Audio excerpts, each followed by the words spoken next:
Hi, happy Thursday. Oh, that's my dog. Barking, me talking. Stop it. Sorry, that's Winnie. She says hello. It's another sunny Thursday in quarantine. So here we go. We're gonna read the next couple of chapters. They're long again, kind of like yesterday. So listen to however much you want to today. They will be, the videos will be up probably through the end of the week, maybe a little bit longer, so you'll have time to catch up if you need to. So a couple of things going on the Providence Community Library Facebook page. We've got another chapter book read aloud starting. It's going to be at 2 p.m. Miss Carla from Fox Point Library will be reading Love, Sugar, Magic, A Dash of Trouble, which is one of my favorite books. So favorite, in fact, that I got it for my niece for Christmas last year. So let's get started, shall we?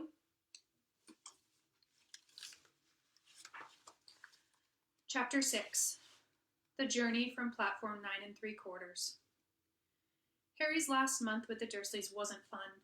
True, Dudley was now so scared of Harry he wouldn't stay in the same room, while Aunt Petunia and Uncle Vernon didn't shut Harry in his cupboard, force him to do anything, or shout at him. In fact, they didn't speak to him at all. Half terrified, half furious, they acted as though any chair with Harry in it were empty. Although this was an improvement in many ways, it did become a bit depressing after a while. Harry kept to his room with his new owl for company. He'd decided to call her Hedwig, a name he'd found in a history of magic. His school books were very interesting. He lay on his bed reading late into the night, Hedwig swooping in and out of the open window as she pleased.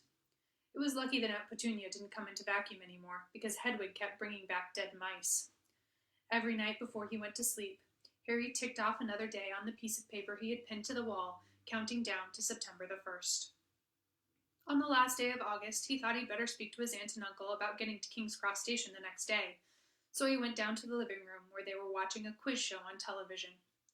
He cleared his throat to let them know he was there, and Dudley screamed and ran from the room. Uncle Vernon? Uncle Vernon grunted to show he was listening. I need to be at King's Cross tomorrow to go to Hogwarts? Uncle Vernon grunted again. Would it be all right if you gave me a lift? Grunt. Harry supposed that meant yes. Thank you. He was about to go back upstairs when Uncle Vernon actually spoke. Funny way to get to a wizard's school, the train. Magic carpets all got punctures, have they? Harry didn't say anything. Where is this school, anyway? I don't know, said Harry, realizing this for the first time.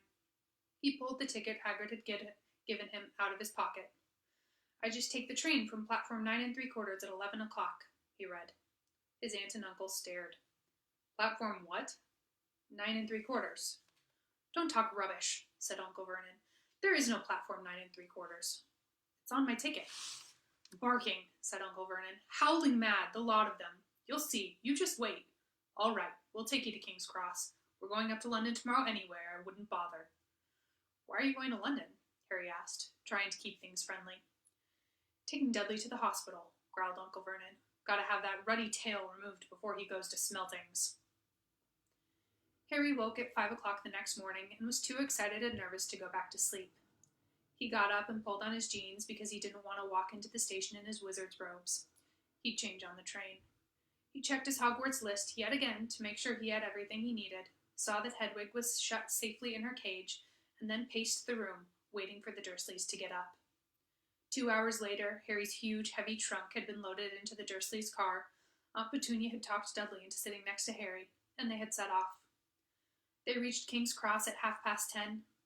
Uncle Vernon dumped Harry's truck into a cart and wheeled it into the station for him. Harry thought he was strangely kind until Uncle Vernon stopped dead, facing the platforms with a nasty grin on his face. Well, there you are, boy. Platform 9, platform 10. Your platform should be somewhere in the middle, but they don't seem to have built it yet, do they? He was quite right, of course. There was a big plastic number 9 over one platform and a big plastic number 10 over the one next to it, and in the middle, nothing at all. Have a good term, said Uncle Vernon with an even nastier smile.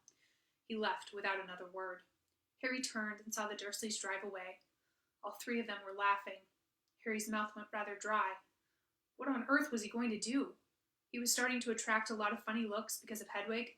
He'd have to ask someone. He stopped a passing guard, but didn't dare mention platform 9 3/4. The guard had never heard of Hogwarts, and when Harry couldn't even tell him what part of the country it was in, he started to get annoyed, as though Harry was being stupid on purpose.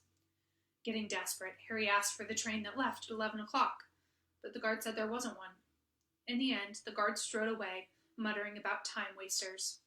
Harry was now trying hard not to panic.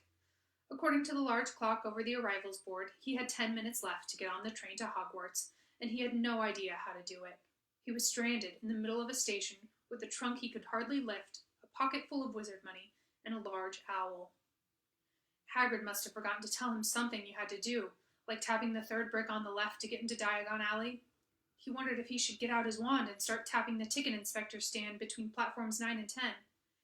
At that moment, a group of people passed just behind him, and he caught a few words of what they were saying. Packed with muggles, of course. Harry swung around. The speaker was a plump woman who was talking to 4 boys, all with flaming red hair. Each of them was pushing a trunk like Harry's in front of him, and they had an owl. Heart hammering, Harry pushed his cart after them. They stopped, and so did he, just near enough to hear what they were saying. "Now, what's the platform number?" said the boy's mother. 9 3/4, piped a small girl, also red-headed, who was holding her hand. "Mom, can't I go?" "You're not old enough, Ginny. Now be quiet." "All right, Percy, you go first." What looked like the oldest boy marched towards platforms 9 and 10. Harry watched, careful not to blink in case he missed it. But just as the boy reached the dividing barrier between the 2 platforms, a large crowd of tourists came swarming in front of him, and by the time the last backpack had cleared away, the boy had vanished. "Fred, you next," the plump woman said. "I'm not Fred, I'm George," said the boy. "Honestly, woman, you call yourself our mother. Can't you tell I'm George?" "Sorry, George, dear." "Only joking. I am Fred," said the boy, and off he went. His twin called after him to hurry up, and he must have done so, because a second later he'd gone. But how had he done it? Now the third brother was walking briskly toward the barrier. He was almost there, and then, quite suddenly, he wasn't anywhere. There was nothing else for it. "Excuse me," Harry said to the plump woman. "Hello, dear," she said. "First time at Hogwarts? Ron's new, too." She pointed at the last and youngest of her sons. He was tall, thin, and gangling, with freckles, big hands and feet, and a long nose. "Yes," said Harry. The thing is, I don't know how to get onto the platform," she said kindly, and Harry nodded. "Not to worry," she said. "All you have to do is walk straight at the barrier between platforms 9 and 10. Don't stop, and don't be scared you'll crash into it. That's very important. Best do it at a bit of a run if you're nervous. Go on. Go now before Ron." Okay," said Harry. He pushed his trolley around and stared at the barrier. It looked very solid. He started to walk toward it. People jostled him on their way to platforms 9 and 10. He walked more quickly. He was going to smash right into that barrier, and then he'd be in trouble. Leaning forward on his cart, he broke into a heavy run. The barrier was coming nearer and nearer. He wouldn't be able to stop. The cart was out of control. He was a foot away. He closed his eyes, ready for the crash. It didn't come. He kept on running. He opened his eyes. A scarlet steam engine was waiting next to a platform packed with people. A sign overhead said Hogwarts Express, 11 o'clock. Harry looked behind him and saw a wrought iron archway where the barrier had been, with the words Platform 9 3/4 on it. He'd done it. Smoke from the engine drifted over the heads of the chattering crowd, while cats of every color wound here and there between their legs. Owls hooted to one another in a disgruntled sort of way over the babble and the scraping of heavy trunks. The first few carriages were already packed with students, some hanging out of the window to talk to their families, some fighting over seats. Harry pushed his cart off down the platform in search of an empty seat. He passed a round-faced boy who was saying, "Gran, I've lost my toad again." "Oh, Neville," he heard the old woman sigh. A boy with dreadlocks was surrounded by a small crowd. "Give us a look, Lee. Go on." The boy lifted the lid of a box in his arms, and the people around him shrieked and yelled as something inside poked out a long, hairy leg. Harry pressed on through the crowd until he found an empty compartment near the end of the train. He put Hedwig inside first, and then started to shove and heave his trunk toward the train door. He tried to lift it up the steps, but could hardly raise one end, and twice he dropped it painfully on his foot. "Want a hand?" It was one of the red-haired twins he'd followed through the barrier. "Yes, please," Harry panted. "Oi, Fred, come here and help." With the twins' help, Harry's trunk was at last tucked away in a corner of the compartment. "Thanks," said Harry, pushing his sweaty hair out of his eyes. "What's that?" said one of the twins suddenly, pointing at Harry's lightning scar. "Blimey," said the other twin. "Are you?" "He is," said the first twin. "Aren't you?" he added to Harry. "What?" said Harry. "Harry Potter!" chorused the twins. "Oh, him," said Harry. Yes, I am." The two boys gawked at him, and Harry felt himself turning red. Then, to his relief, a voice came floating in through the train's open door. "Fred! George! Are you there?" "Coming, Mom." With a last look at Harry, the twins hopped off the train. Harry sat down next to the window where, half hidden, he could watch the red-haired family on the platform and hear what they were saying. Their mother had just taken out her handkerchief. "Ron, you've got something on your nose." The youngest boy tried to jerk out of the way, but she grabbed him and began rubbing the end of his nose. Get her off!" He wriggled free. "Has Uncle Ronnie got something on his nosy?" said one of the twins. "Shut up," said Ron. "Where's Percy?" said their mother. "He's coming now." The oldest boy came striding into sight. He had already changed into his billowing black Hogwarts robes, and Harry noticed a shiny silver badge on his chest with the letter P on it. "Can't stay long, Mother," he said. "I'm up front. The prefects have got 2 compartments to themselves." "Oh, are you a prefect, Percy?" said one of the twins with an air of great surprise. "You should have said something. We have no idea." "Hang on. I think I remember him saying something about it," said the other twin. "Once or twice, a minute, all summer." "Oh, shut up," said Percy the prefect. "How come Percy gets new robes anyway?" said one of the twins. "Because he's a prefect," said their mother fondly. "All right, dear. Well, have a good term. Send me an owl when you get there." She kissed Percy on the cheek, and he left. Then she turned to the twins. "Now you two, this year, you behave yourselves. If I get one more owl telling me you've blown up a toilet or..." "Blown up a toilet? We've never blown up a toilet." "Great idea, though. Thanks, Mom." "It's not funny. And look after Ron." "Don't worry, Uncle Ronnykins is safe with us." "Shut up," said Ron again. He was almost as tall as the twins already, and his nose was still pink where his mother had rubbed it. "Hey, Mom, guess what? Guess who we just met on the train?" Harry leaned back quickly so they couldn't see him looking. "You know who that black-haired boy was? Who was near us in the station? Know who he is?" "Who?" "Harry Potter!" Harry heard the little girl's voice. "Oh, Mom, can I go on the train and see him? Mom, oh, please." "You've already seen him, Ginny, and the poor boy isn't something you goggle at in a zoo." "Is he really, Fred? How do you know?" "Asked him. Saw his scar. It's really there, like lightning." "Poor dear. Oh, no wonder he was alone. I wondered. He was ever so polite when he asked how to get onto the platform." "Never mind that. Do you think he remembers what you-know-who looks like?" Their mother suddenly became very stern. "I forbid you to ask him, Fred. No, don't you dare." As though he needs reminding of that on his first day at school. "All right, keep your hair on." A whistle sounded. "Hurry up," their mother said, and the 3 boys clambered onto the train. They leaned out of the window for her to kiss them goodbye, and their younger sister began to cry. "Don't, Ginny, we'll send you loads of owls. We'll send you a Hogwarts toilet seat." "George!" "Only joking, Mom." The train began to move.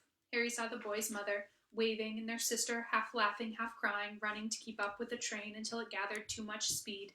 Then she fell back and waved. Harry watched the girl and her mother disappear as the train rounded the corner. Houses flashed past the window. Harry felt a great leap of excitement.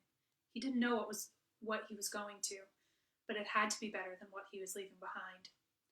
The door of the compartment slid open, and the youngest red-headed boy came in.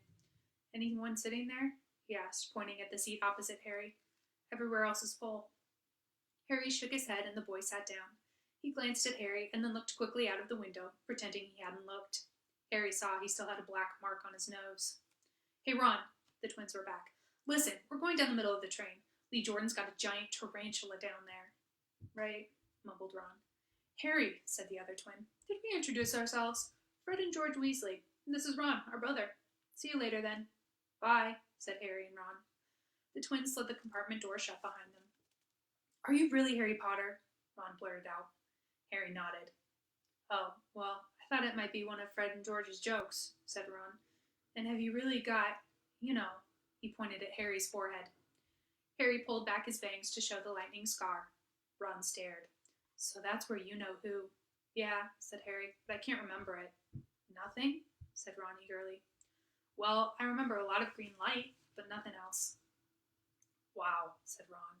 He sat and stared at Harry for a few moments, then, as though he had suddenly realized what he was doing, he looked quickly out of the window again.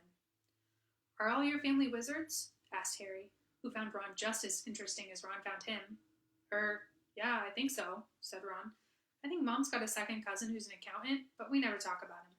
So you must know loads of magic already.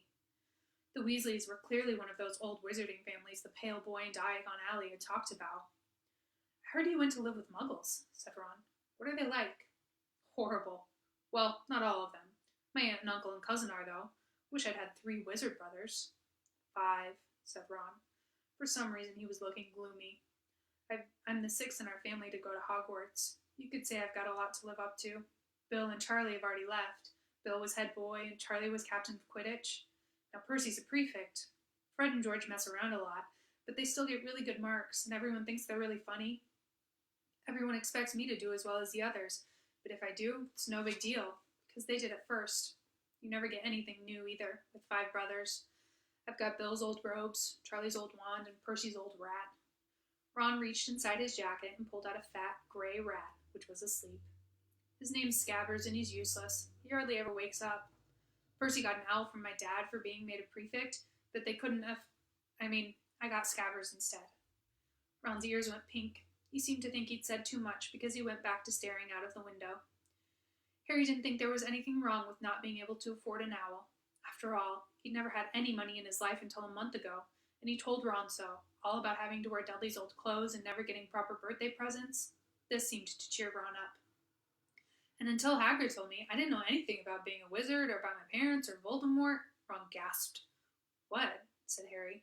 You said you know whose name, said Ron, sounding both shocked and impressed.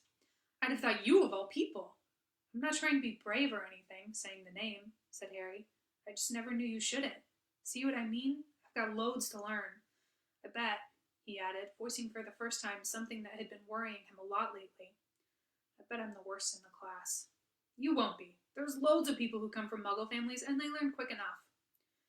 While they had been talking, the train had carried them out of London. Now they were speeding past fields full of cows and sheep. They were quiet for a time, watching the fields and lanes flick past. Around 12:30, there was a great clattering outside in the corridor, and a smiling, dimpled woman slid back their door and said, Anything off the cart, dears? Harry, who hadn't had any breakfast, leapt to his feet, but Ron's ears went pink again, and he muttered that he'd brought sandwiches.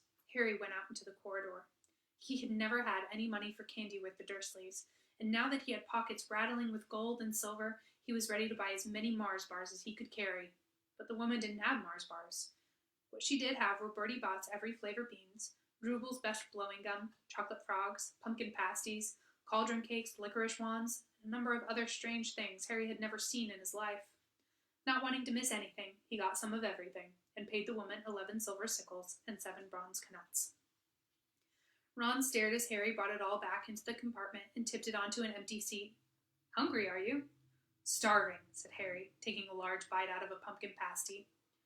Ron had taken out a lumpy package and unwrapped it. There were 4 sandwiches inside. He pulled one of them apart and said, She always forgets I don't like corned beef. Swap you for one of these, said Harry, holding up a pasty. Go on. You don't want this. It's all dry, said Ron. She hasn't got much time, he added quickly, with 5 of us. Go on, have a pasty, said Harry, who had never had anything to share before, or indeed anyone to share it with.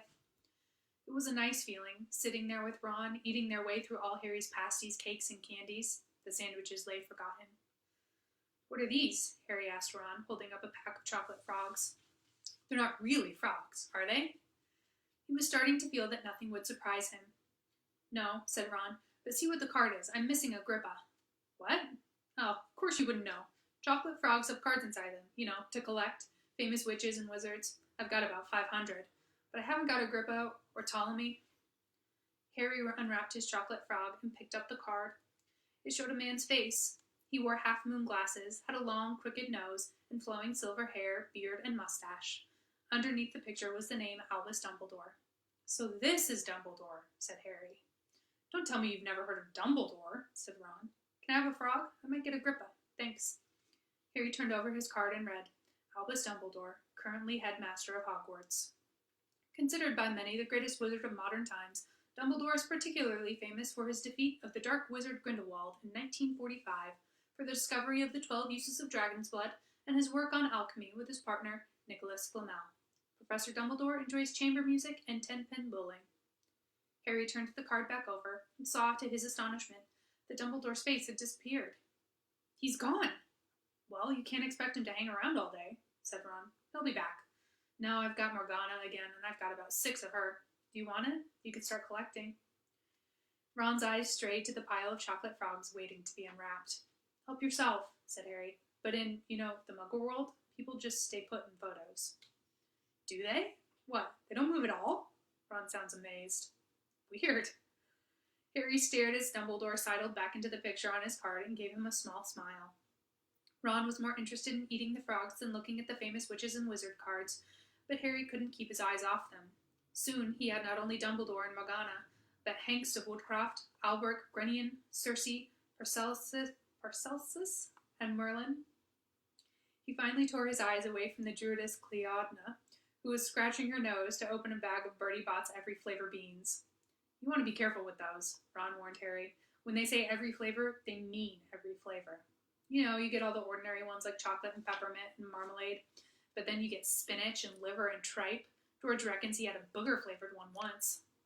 Ron picked up a green bean, looked at it carefully, and bit into a corner. "Blah! See? Sprouts." They had a good time eating the every flavor beans. Harry got toast, coconut, baked bean, strawberry, curry, grass, coffee, sardine, and was even brave enough to nibble the end off a funny gray one Ron wouldn't touch, which turned out to be pepper. The countryside now flying past the window was becoming wilder. The neat fields had gone. Now there were woods, twisting rivers, and dark green hills. There was a knock on the door of their compartment, and the round-faced boy Harry had passed on platform 9 3/4 came in. He looked tearful. "Sorry," he said, "but have you seen a toad at all?" When they shook their heads, he wailed, "I've lost him. He keeps getting away from me." "He'll turn up," said Harry. "Yes," said the boy miserably. "Well, if you see him." He left. "Don't know why he's so bothered," said Ron. "If I'd brought a toad, I'd lose it as quick as I could. Mind you, I brought Scabbers, so I can't talk." The rat was still snoozing on Ron's lap. "He might have died and you wouldn't know the difference," said Ron in disgust. "I tried to turn him yellow yesterday to make him more interesting, but the spell didn't work. I'll show you. Look." He rummaged around in his trunk and pulled out a very battered-looking wand. It was chipped in places and something white was glinting at the end. Unicorn hairs nearly poking out. Anyway, he had just raised his wand when the compartment door slid open again. The toadless boy was back, but this time he had a girl with him. She was already wearing her new Hogwarts robes. "Has anyone seen a toad? Neville's lost one," she said. She had a bossy sort of voice, lots of bushy brown hair and rather large front teeth. "We've already told him we haven't seen it," said Ron. But the girl wasn't listening. She was looking at the wand in his hand. "Oh, are you doing magic? Let's see it then." She sat down. Ron looked taken aback. All right." He cleared his throat. "Sunshine daisies butter mellow, turn the stupid fat rat yellow." He waved his wand, but nothing happened. Scabbers stayed gray and fast asleep. "Are you sure that's a real spell?" said the girl. "Well, it's not very good, is it? I've tried a few simple spells just for practice, and it's all worked for me. Nobody in my family's magic at all. It was ever such a surprise when I got my letter, but I was ever so pleased, of course. I mean, it's the very best school of witchcraft there is, I've heard. I've learned all our course books by heart, of course. I just hope it will be enough. I'm Hermione Granger, by the way. Who are you?" She said all this very fast. Harry looked at Ron and was relieved to see by his stunned face that he hadn't learned all the course books by heart either. "I'm Ron Weasley," Ron muttered. "Harry Potter?" said Harry. "Are you really?" said Hermione. "I know all about you, of course. I got a few extra books for background reading, and you're in modern magical history and the rise and fall of the dark arts and great wizarding events of the 20th century. "Am I?" said Harry, feeling dazed. "Goodness, didn't you know? I'd have found out everything I could if it was me," said Hermione. "Do either of you know what house you'll be in? I've been asking around, and I hope I'm in Gryffindor. It sounds by far the best. I heard Dumbledore himself was in it, but I suppose Ravenclaw wouldn't be too bad. Anyway, we'd better go and look for Neville's toad. You two better change, I expect we'll be there soon." And she left, taking the toadless boy with her. "Whatever house I'm in, I hope she's not in it," said Ron. He threw his wand back into his trunk. "Stupid spell. George gave it to me. Bet he knew it was a dud." "What house are your brothers in?" asked Harry. "Gryffindor," said Ron. Gloom seemed to be settling on him again. Mom and Dad were in it, too. I don't know what they'll say if I'm not. I don't suppose Ravenclaw would be too bad, but imagine if they put me in Slytherin. That's the house you-know-who was in? Yeah, said Ron. He flopped back into his seat, looking depressed. I think the ends of Scabbers' whiskers are a bit lighter, said Harry, trying to take Ron's mind off houses. So what do your oldest brothers do now that they left anyway? Harry was wondering what a wizard did once he'd finished school. Charlie's in Romania studying dragons, and Bill's in Africa doing something for Gringotts, said Ron. Did you hear about Gringotts? It's been all over the Daily Prophet, but I don't suppose you'd get that with the Muggles. Someone tried to rob a high-security vault. Harry stared at him. Really? What happened to them? Nothing. That's why it's such big news. They haven't been caught. My dad says it must have been a powerful dark wizard to get around Gringotts, but they don't think they took anything. That's what's odd. Of course, everyone gets scared when something like this happens in case you know who's behind it. Harry turned this news over in his mind. He was starting to get a prickle of fear every time you-know-who was mentioned. He supposed this was all part of entering the magical world, but it had been a lot more comfortable saying Voldemort without worrying. What's your Quidditch team? Ron asked. I don't know any, Harry confessed. What? Ron looked dumbfounded. Oh, you wait. It's the best game in the world. And he was off, explaining all about the 4 balls and the positions of the 7 players, describing famous games he'd been to with his brothers and the broomstick he'd like to get if he had the money. He was just taking Harry through the finer points of the game when the compartment door slid open yet again. But it wasn't Neville the Toadless Boy or Hermione Granger this time. 3 boys entered, and Harry recognized the middle one at once. It was the pale boy from Madame Malkin's robe shop. He was looking at Harry with a lot more interest than he'd showed back in Diagon Alley. Is it true? He said. They're saying all down the train that Harry Potter's in this compartment. So it's you, is it? Yes, said Harry. He was looking at the other boys. Both of them were thick-set and looked extremely mean. Standing on either side of the pale boy, they looked like bodyguards. Oh, this is Crabbe and this is Goyle, said the pale boy carelessly, noticing where Harry was looking. And my name's Malfoy, Draco Malfoy. Ron gave a slight cough, which might have been hiding a snigger. Draco Malfoy looked at him. Think my name's funny, do you? No need to ask who you are. My father told me all the Weasleys have red hair, freckles, and more children than they can afford. He turned back to Harry. You'll soon find out some wizarding families are much better than others, Potter. You don't want to go making friends with the wrong sort. I can help you there. He held out his hand to shake Harry's, but Harry didn't take it. I think I can tell who the wrong sort are for myself, thanks, he said coolly. Draco Malfoy didn't go red, but a pink tinge appeared in his pale cheeks. I'd be careful if I were you, Potter, he said slowly. Unless you're a bit politer, you'll go the same way as your parents. They didn't know it was good for them either. You hang around with riffraff like the Weasleys and that Hagrid, and it'll rub off on you. Both Harry and Ron stood up. Say that again, Ron said, his face as red as his hair. Oh, you're going to fight us, are you? Malfoy sneered. Unless you get out now, said Harry, more bravely than he felt, because Crabbe and Goyle were a lot bigger than him or Ron. But we don't feel like leaving, do we, boys? We've eaten all our food, and you still seem to have some. Goyle reached toward the chocolate frogs next to Ron. Ron leapt forward, but before he'd so much as touched Goyle, Goyle let out a horrible yell. Scabbers the rat was hanging off his finger, sharp little teeth sunk deep into Goyle's knuckle. Crabbe and Malfoy backed away as Goyle swung Scabbers round and round, howling, and when Scabbers finally flew off and hit the window, all 3 of them disappeared at once. Perhaps they thought there were more rats lurking among the sweets, or perhaps they'd heard footsteps, because a second later, Hermione Granger had come in. What has been going on? She said, looking at the sweets all over the floor, and Ron picking up Scabbers by his tail. I think he's been knocked out, Ron said to Harry. He looked closer at Scabbers. No, I don't believe it. He's gone back to sleep. And so he had. You've met Malfoy before? Harry explained about their meeting in Diagon Alley. I've heard of his family, said Ron darkly. They were some of the first to come back to our side after you-know-who disappeared. Said they'd been bewitched. My dad doesn't believe it. He says Malfoy's father didn't need an excuse to go over the dark side.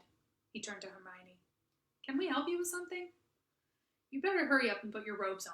I've just been up to the front to ask the conductor, and he says we're nearly there. You haven't been fighting, have you?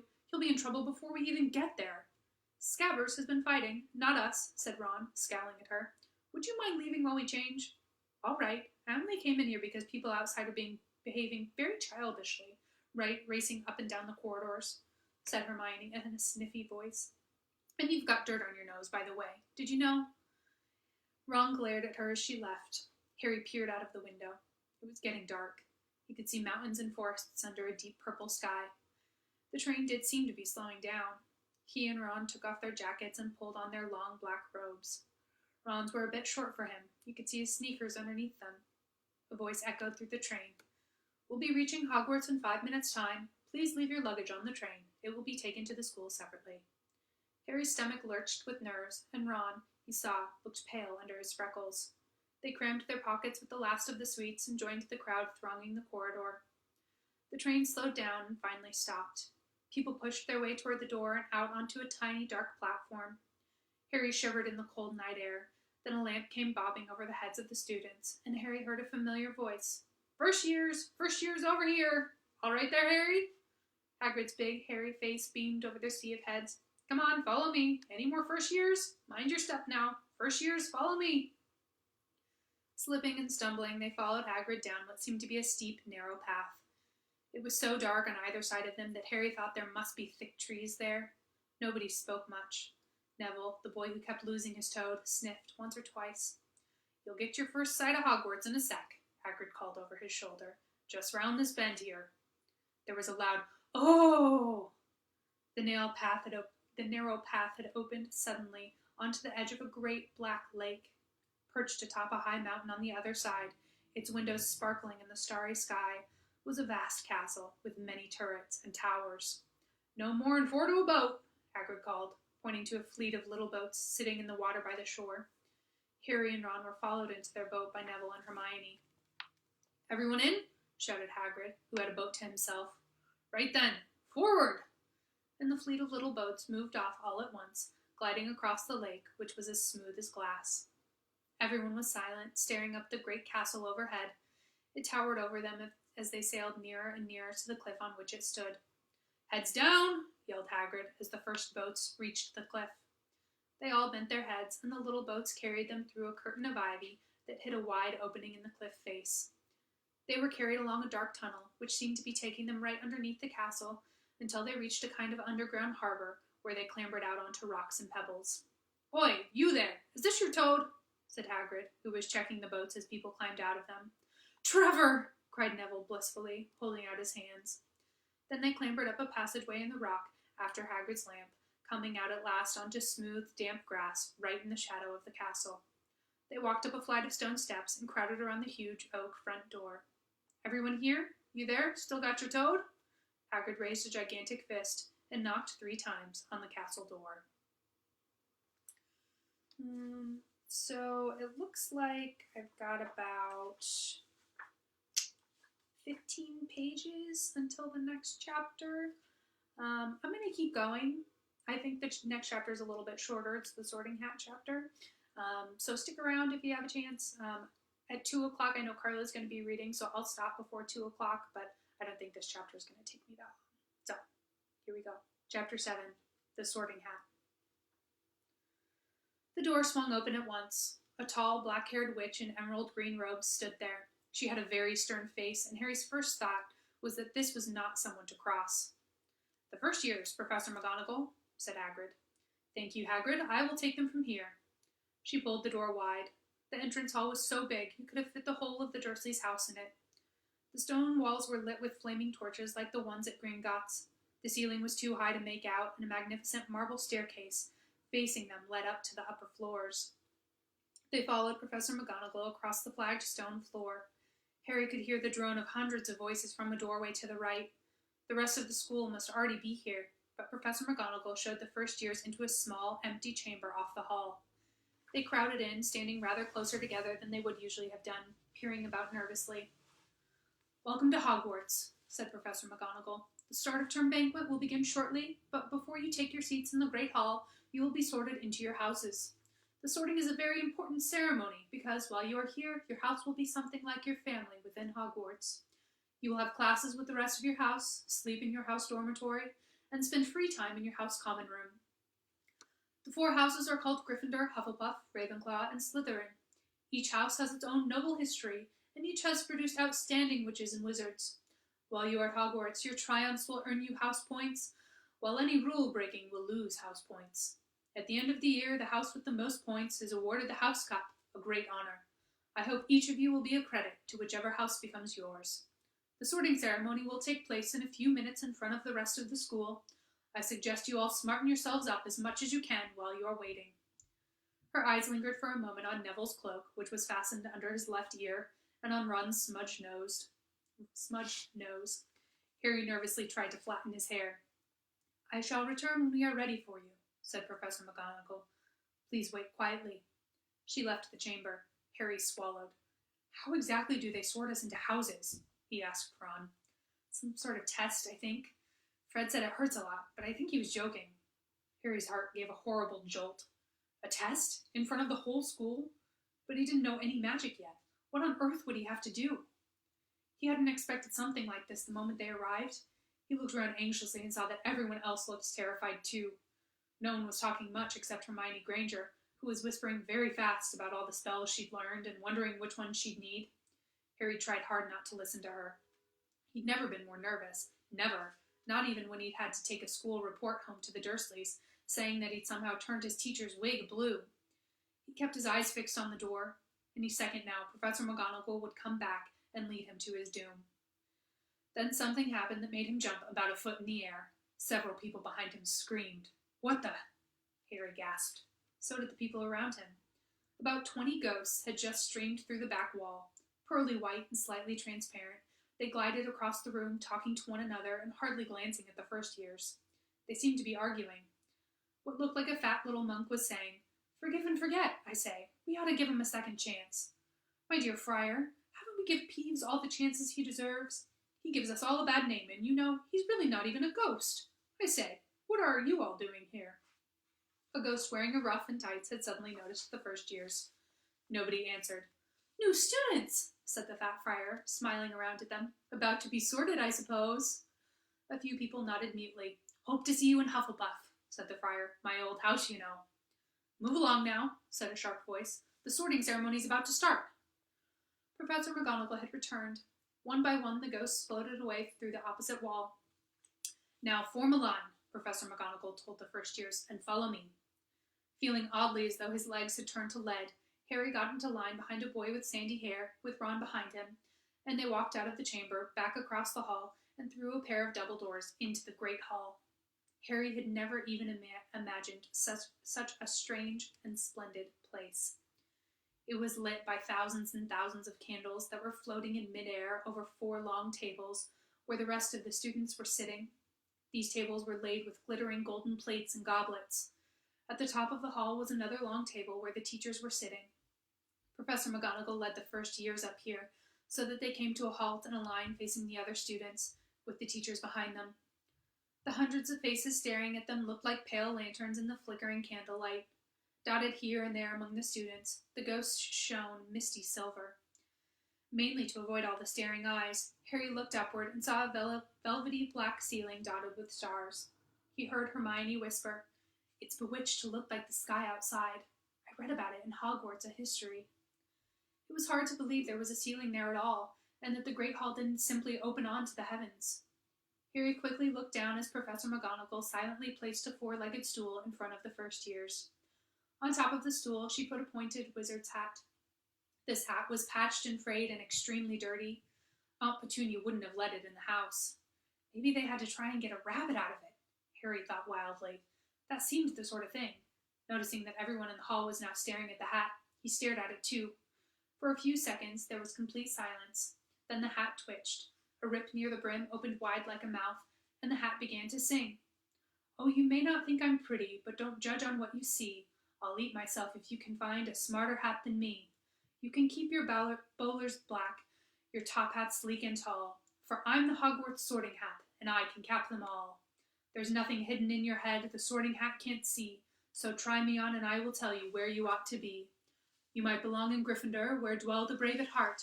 Their daring nerve and chivalry set Gryffindors apart. You might belong in Hufflepuff, where they are just and loyal. Those patient Hufflepuffs are true and unafraid of toil. Or yet in wise old Ravenclaw, if you've a ready mind, where those of wit and learning will always find their kind, or perhaps in Slytherin you'll make your real friends. Those cunning folk use any means to achieve their ends. So put me on, don't be afraid, and don't get in a flap. You're in safe hands, though I have none, for I'm a thinking cap.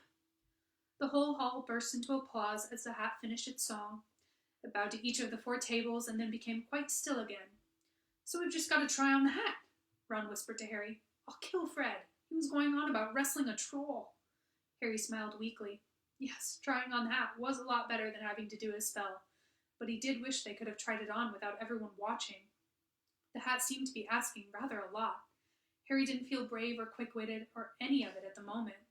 If only the hat had mentioned a house for people who felt a bit queasy, that would have been the one for him. Professor McGonagall now stepped forward, holding a long roll of parchment. When I call your name, you will put on the hat and sit on the stool to be sorted, she said. Abbot Hannah. A pink-faced girl with blonde pigtails stumbled out of line, put on the hat, which fell right down over her eyes, and sat down. A moment's pause. Hufflepuff! Shouted the hat. The table on the right cheered and clapped as Hannah went to sit down at the Hufflepuff table. Harry saw the ghost of the fat friar waving merrily to her. Bones, Susan. Hufflepuff! Shouted the hat again, and Susan scuttled off to sit next to Hannah. Boot, Terry. Ravenclaw! The table second from the left clapped this time. Several Ravenclaws stood up to shake hands with Terry as he joined them. Brocklehurst Mandy went to Ravenclaw too, but Brown Lavender became the first new Gryffindor, and the table on the far left exploded with cheers. Harry could see Ron's twin brothers catcalling. Bulstrode Millicent then became a Slytherin. Perhaps it was Harry's imagination after all he'd heard about Slytherin, but he thought they looked like an unpleasant lot. He was starting to feel definitely sick now. He remembered being picked for teams during gym at his old school. He'd always been last to be chosen, not because he was no good, but because no one wanted Dudley to think they liked him. Finch-Fletchley Justin. Hufflepuff. Sometimes, Harry noticed, the hat shouted out the house at once, but at others it took a little while to decide. Finnegan Seamus, the sandy-haired boy next to Harry in the line, sat on the stool for almost a whole minute before the hat declared him a Gryffindor. Granger Hermione. Hermione